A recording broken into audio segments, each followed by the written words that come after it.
Hello, this is Reverend Don Lewis coming to you from the beautiful metaverse, and more particularly from beautiful Danville, Illinois. Welcome to Midday with Reverend Don. And as you know, if you follow Midday with Reverend Don, whatever platform you may be seeing the program on, if you type your questions or comments on that platform, they'll appear here in my chat room and we can interact directly, which is actually one of my favorite parts of this broadcast. I hope you're having a lovely day.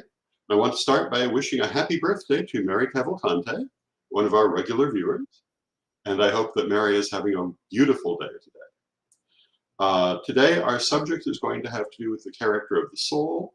It comes out of our conversation yesterday, and we'll start that in a few moments, but I had a couple of things first. First, I want to remind you that I am having a special on readings. If you wanted to book a reading today or tomorrow and you mentioned this program, I will give you a 20% discount. You can schedule it for any time in the future that you would like, but you must book it now. So that is my special offer of the day. Hello to Brenda in the chat room. Good to see you, Brenda. Hello to Ravenwolf in the chat room. Good to see you, Ravenwolf. Second thing I wanted to mention is I saw something interesting while tooling around the internet this morning. And it was the idea that the #1 film on the day of your birth could be used as a form of divination and a bit of a tagline for your life. And I'm not necessarily agreeing with that, but I thought I would go and look up what the #1 film on the day of my birth was. And hello to Jesse in the chat room. Good to see you, Jesse. The #1 film on the day of my birth was To Kill a Mockingbird. And I would have to say, if that film speaks to the focus of my life, I'm very pleased. I would like to think that fighting injustice has been something that I have cared about and pursued, and trying to treat people with equality and dignity. So I was positively impressed by that. So in a moment, we're going to discuss the nature of the soul. I want to give people a few minutes to get here because I know not everyone is here quite at the starting moment. But yesterday we were talking, well, these last few days, we've been talking about things like Corellian culture, how to connect with spirit guides. Today, as I say, I was going to talk about the nature of the soul because it was remarked upon in connection to these subjects. And Reverend Ravenwolf in the chat room says that they have received their statue of Baphomet for teaching purposes today, and they're happy with that. Very good, Ravenwolf. Baphomet might be a figure who could fill a whole half hour if we wanted to discuss Baphomet on the program. Baphomet is a figure that's been looked at from so many different directions, and whose actual historical origin is incredibly debatable. And Baphomet has been viewed as everything from a beneficent deity to a demon to a myth. And most people associate the image of Baphomet with Eliphas Levi, who created an image hundreds of years later that vaguely resembles what the Knights Templar supposedly venerated as Baphomet. So there's a lot in that subject. And hello to Lilith in the chat room. And Lilith says, now Baphomet is chilling on my altar with near Ishtar. I think that's perfectly fine. In my mind, I actually would consider Baphomet among my patrons in the sense of being the androgynous deity of wisdom. I come from the point of view that the name Baphomet comes from the Greek and means bathed in wisdom or initiated in wisdom. And that what the Knights Templar were doing was basically a form of probably Platonism. Hello to Diane in the chat room. It's always wonderful to see you, Diane. Hello to Jan in the chat room. It's wonderful to see you. Hello to Anna in the chat room. It's wonderful to see you. And, this is probably a good place to start our discussion of the soul because we're back at the diamond. How many different ways there are to look at any given thing.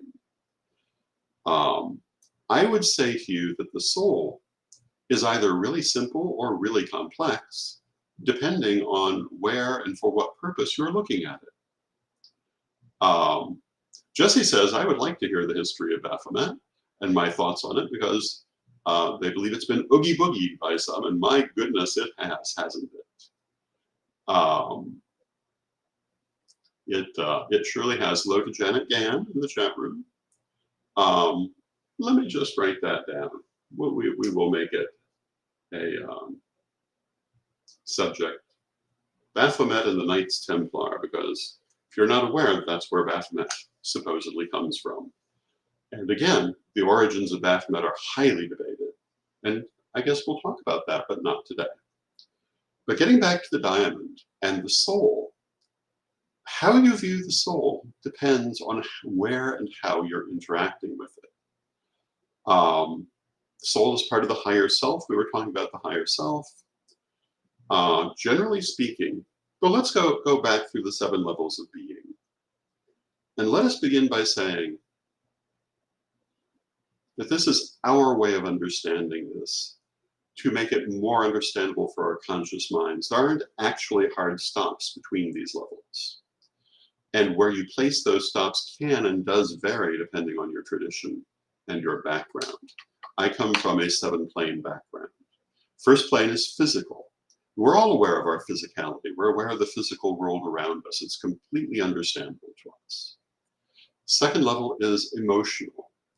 And we all know we have emotions. We don't always completely understand them, but they're certainly readily available to our understanding. We know they're there. We know when we feel them. Sometimes we have to work to understand them, but we know them.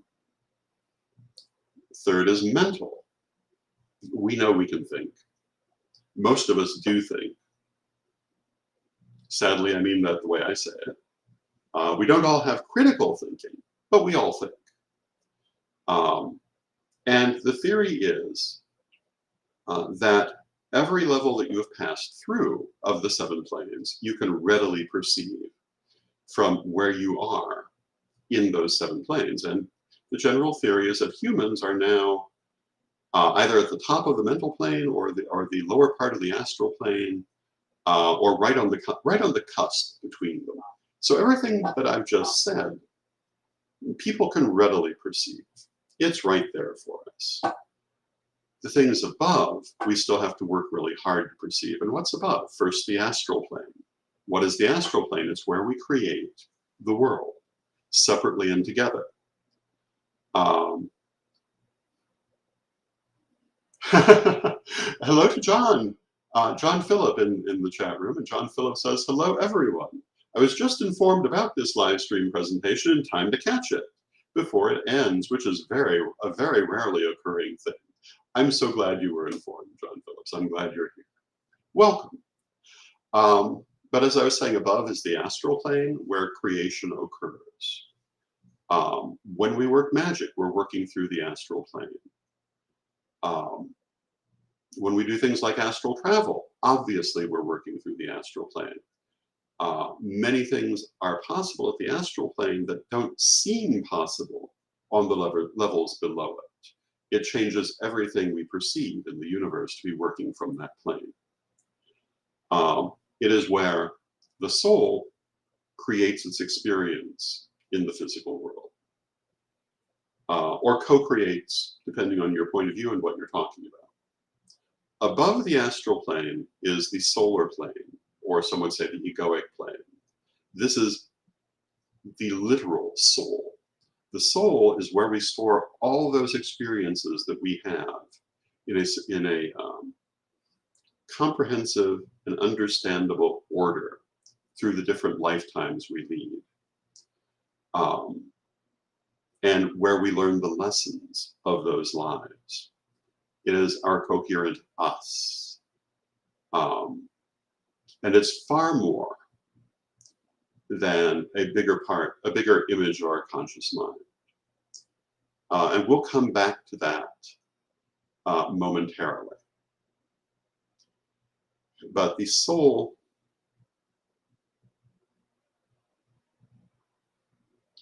is where we store those experiences. It's where karma is relevant to us. It's where we have our attachments um, that guide our purposes in this life. Above the soul is the monad.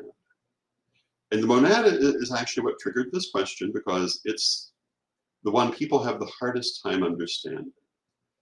And hello to Craig in the chat room who says, hello everyone, I am on the Wiccan classes lesson 3, and thanks for all you do for us. And I love the classes. Thank you, Craig, it's wonderful to have you here. But the term monad means one. Different traditions use it differently. In the Correllian tradition, it's understood to be a snapshot of deity during creation, and we regard that there are 9 of them. Each of them reflects one of the 9 primary numbers that we use in numerology. Now, I'm using the term primary in a linguistic, not a mathematic sense, although I might be, I'm not sure, math was never my strong suit. But then the numbers 1 through 9 have a special significance in numerology, and this is part of how we understand the monads. There are 9 of them. We write about them extensively in 3rd degree. And we call them monads, and we hold that their individual characteristics come from the moment in creation at which they formed. And each one formed as the goddess sent herself into the physical world to reunite with the god. And as she did this progressively, her view and her goals changed and evolved. And each of these became a monad. So each monad has its own directions that the souls within it reflect. And each monad has many souls, just as each soul has many lives, and each life has many variations. A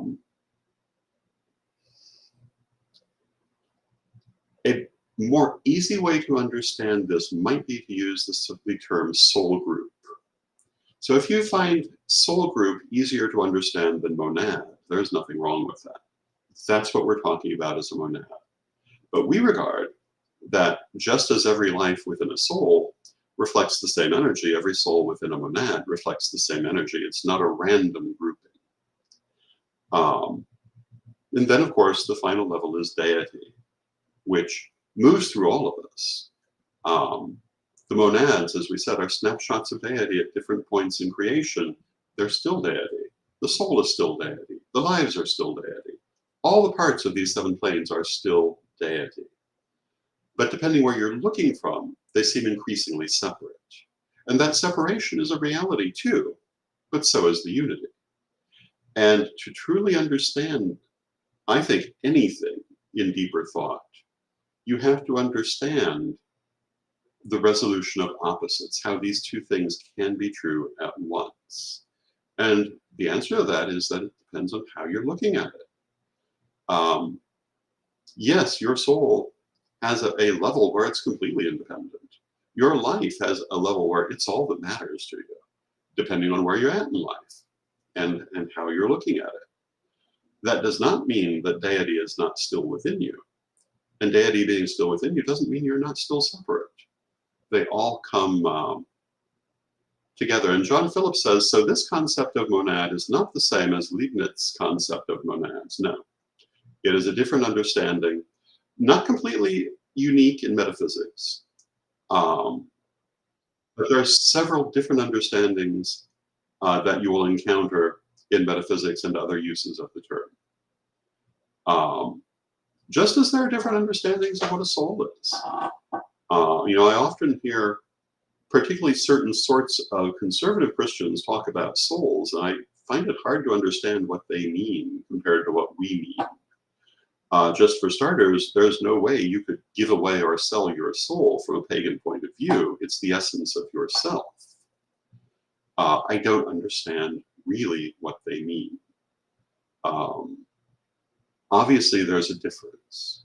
The idea that you could lose your soul is not something compatible with my understanding of what a soul is, because you wouldn't be there. You would not exist without a soul. Um, it makes no sense in my background. So we use these terms differently. We all use them differently. All the different religions of the world have variations in how they view these things. But those are the 7 levels through which the soul experiences physical reality. And in a manner of speaking, we speak of that top level goddess as the divine plane. We speak of the lowest level as God. When we speak of goddess and God, at least within the sense of the Vangelo delle Streghe, we're speaking of the essence of being and its manifestation. And along the way, we also have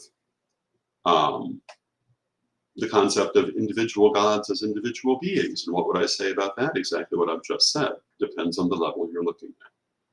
They can certainly be that way, but they're still part of the whole. Everything is. And this is what we mean when we say, as above, so below. Because the creative spirit is in everything. Everything reflects that creative spirit, and nothing is ever separate. So yes, if you happen to have, well, I'll pick something from real life. The dead squirrel in the neighbor's driveway that someone accidentally drove over is just as much a manifestation of deity as I am. Even now that it's dead, it is still a manifestation of deity. So Ravenwolf has a question. What about twins? Do they share multiple souls or a split soul? Well, we haven't really come to split souls yet. But my answer to that is it could be either. So let's talk about soul splitting, which was, I believe, what a big part of what brought this question that we're speaking of today. Let me take just a little sip of coffee to fortify myself for this one. Because on the subject of ideas that you don't hear every day in metaphysics, this is certainly one. Jenna says, I think mine are split souls. And Jan says, I'm an identical twin. And that's lovely, Jan. The idea is that if you look at creation, it does what everything in nature does. It starts with one stream and then splits again. So if you were to look at that first stream of creation coming off from deity, it first splits into the 9 monads. The 9 monads then split into the millions of souls. The millions of souls then split into the billions of lives. But they don't do it just once. They continue to multiply as they go forward. So that, and part of this has to do with the fact there are so many more people now than there were 1,000 years ago, let alone 10,000 years ago. There are obviously more souls incarnate in the world. Those souls are coming from somewhere, and we would say they're coming from the constant replication of souls, which occurs in the same way the replication of early life on Earth occurred. The same thing you see reflected in all of nature. It splits. And so, as you're doing your past lives, yes, you may find some of those famous people in your past lives, but you won't necessarily be the only person who will find them, because any given soul has branched off many times. So all the 10,000 people who think they were Cleopatra, though I'm not saying they were, could in fact have been, because her soul has undoubtedly split so many times since then that she is many people's past life. In my family, this was a major teaching. And when we look for the reincarnations of Corellian ancestors, and we can point to a number of them, although I'm not going to do so on this program because we try not to do that publicly for various reasons. But we don't expect to see only one incarnation. We are not surprised if we see more than one incarnation of a given ancestor. I did talk about some of that more specifically in the evening with the Corellian ancestors, and I may again. Generally, we think that's the private business of the people who are those incarnations, I was speaking of my own. And I'll give you an example from that evening, from my own personal background. I was taught, while still a small child, that I was the reincarnation of my sister Linda, who died when she was very young. But I was also taught, although a little later, the idea that both Linda and Lady Crystal shared the same soul, and that soul was Lady Caroline. And this is mentioned, I believe, in the workshop on the ancestors and a couple of other places. But it's based on that idea that a soul can split multiple times. So when I eventually die and you look for my reincarnation, it might be more than one person. That is very much within Corellian thought, that the soul can have many incarnations sequentially, but also simultaneously. Now, how do we look at that? There are a couple of ways to look at it. We think of it generally in terms that the soul splits. When a soul has split that way, their future incarnations will be separate strains, but their past is one. You don't come back together as a rule. But you can have a much heightened psychic connection with another incarnation of your own soul, another manifestation of your own soul, or what is called a parallel life. This is the idea that your soul has many incarnations all at once. I have met a number of people I believe to be parallel lives of my own. If you ask to be shown them, you will see them, you will meet them. And usually you can learn a lot from that experience. But time, and one of our major teachings is that time doesn't have relevance for the soul in the same way it has relevance for us. So when we say the soul has many incarnations all at once, obviously these are simultaneous for the soul because the central teaching is that everything is. Time is a creation of this world to help our conscious mind understand the simultaneity of all these existences, but the soul doesn't need that.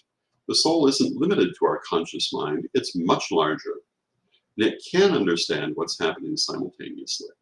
And for the soul, it's all the now moment. I would not be so arrogant as to say time does not exist for the soul, though some do. I would say that if it exists, we don't understand how, because it's not the same as it is for us. And I don't think it takes a lot of metaphysical experience to run into this concept or to see it playing out. So this is part of the complexity of the soul as well. I sometimes tell the story of Lady Crystal when she asked to be shown one of her parallel lives. And she was shown through meditation and dreams, a redheaded artist living in a large city doing a specific kind of spiritual artwork. Years later, at a particular event, I was introduced to an artist whose artwork exactly resembled what Lady Crystal described, who had red hair, and whose personality seemed pretty similar to me, which is very laid back, very gracious, very, very kindly. And I had no doubt I had met Lady Crystal's parallel life that she had asked to be shown years before. And we've been friends on Facebook ever since, although I've never said this to the person, because that would have been unsolicited. But this is part of why we say the soul is far more complex than what we understand. We only have the tip of the iceberg because we're heavily involuted in the physical world. We're here to learn certain lessons, and our field of understanding is narrowed to help us to focus on those lessons. I've had people ask, why would you forget everything from your past lives when you're born into this one? Who would want that? Well, the answer is that if you remembered everything, you might not be able to learn some of these lessons because you'd be carrying a lot of baggage. You still carry some of that baggage, but you carry less because you don't bring all of those memories in. And we're here to work on that karma, which is held by attachment, to learn those lessons and to release those attachments as one of the main reasons we're here. I believe we're also here to enjoy life, and I believe we're also here to increasingly better embody spirit in physicality. I think these are all the purposes of physical life. And hello to Heather Lee in the chat room. Little spoonerism there, I beg your pardon. It's good to see you, Heather. But these are some of the complexities of the soul. So when we talk about the soul, when we get into higher teachings, and you're not going to find a lot of this in our first degree teachings because these are higher teachings. But I don't think it hurts anyone to hear them or to know them. I'm a great believer in that idea, enunciated by a wise man whose name I forget, that we must guard the mysteries by constantly revealing them. And I absolutely believe that. I think one of the greatest tragedies of the ancient world is that, as far as we know, everyone who experienced the Eleusinian mysteries kept their oath to keep it secret. And so whatever wisdom it offered, we can only speculate on. I do believe some of it has come back to us through past life memory, but I don't know that keeping it completely secret did the world a service. I'm not a great believer in secrecy. I think it causes suspicion and also causes us to have to reinvent the wheel far too often. I was talking in the night with the Corellian ancestors about how one of the things that most infuriated me about my father was that he came from a magical background. He was a ceremonial. We talked a little bit about that evening. But he would not speak about his magical experiences for the most part, because he had been taught that if you speak about magic, it loses its power, which I think is ridiculous, certainly disproven by my life and the lives of other people I know.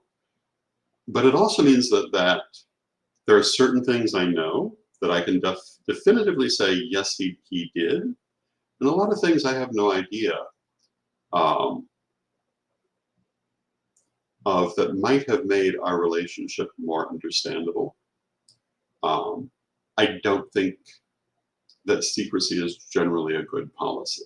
And I think it's born out of Oogie Boogieism.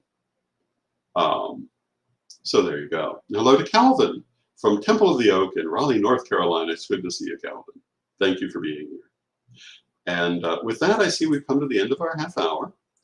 And I want to take a moment to plug my Patreon.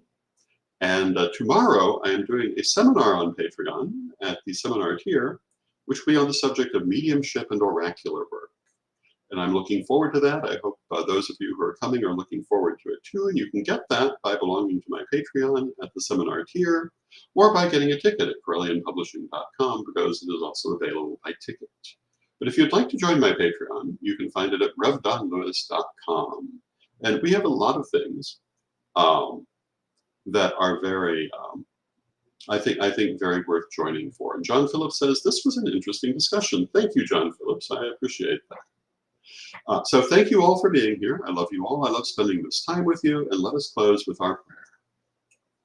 Divine Mother Goddess, Divine Father God, beloved ancestors, we ask you to continue to be with us and to guide us as we go forward.